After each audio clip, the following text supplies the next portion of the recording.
పార్టీలు ప్రకటిస్తున్న అసంబద్ధ ఉచిత హామీలపై నిషేధం విధించాలంటూ దాఖలైన ప్రజా ప్రయోజన వ్యాజ్యంపై విచారణ జరిపేందుకు సుప్రీంకోర్టు అంగీకరించింది. ఈ పిటిషన్ గురించి తాము మాట్లాడుకున్నామని, ఇది చాలా ముఖ్యమైన అంశమని ప్రధాన న్యాయమూర్తి జస్టిస్ డివై చంద్రచూడ్ నేతృత్వంలోని త్రిసభ్య ధర్మాసనం పేర్కొంది. వచ్చే నెల 19 నుంచి సార్వత్రిక ఎన్నికలు ప్రారంభం కానున్న నేపథ్యంలో ఈ పిల్ను న్యాయస్థానం విచారణకు స్వీకరించడం ప్రాధాన్యం సంతరించుకుంది.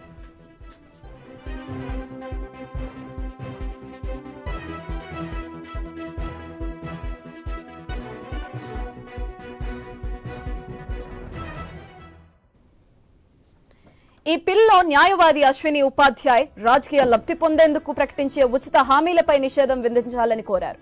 ఉచితాలు రాజ్యాంగ విరుద్ధమని, వీటిని నిరోధించేందుకు చర్యలు తీసుకునేలా ఎన్నికల సంఘాన్ని ఆదేశించాలని అందులో ఆయన అభ్యర్థించారు.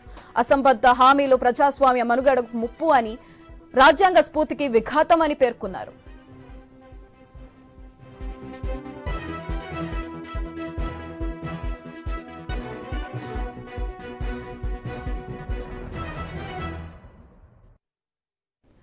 ప్రభుత్వ ఖజానాలోంచి ఓటర్లకు డబ్బు ఇవ్వడం లంచం కిందకే వస్తుందని, ఇది అనైతికమని అన్నారు ఉపాధ్యాయ్. ప్రజాస్వామ్య విలువలను, సంప్రదాయాలను రక్షించాలంటే వీటికి అడ్డుకట్ట వేయాల్సిందే అని పిటిషన్లో పేర్కొన్నారు.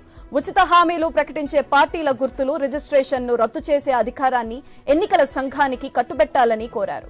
ఉపాధ్యాయ్ తరపున హాజరైన సీనియర్ న్యాయవాది విజయ్ హన్సారియా లోక్సభ ఎన్నికల ముందే ఈ పిల్పై విచారణ జరపాలని అభ్యర్థించారు. ఇందుకు ధర్మాసనం అంగీకరించింది.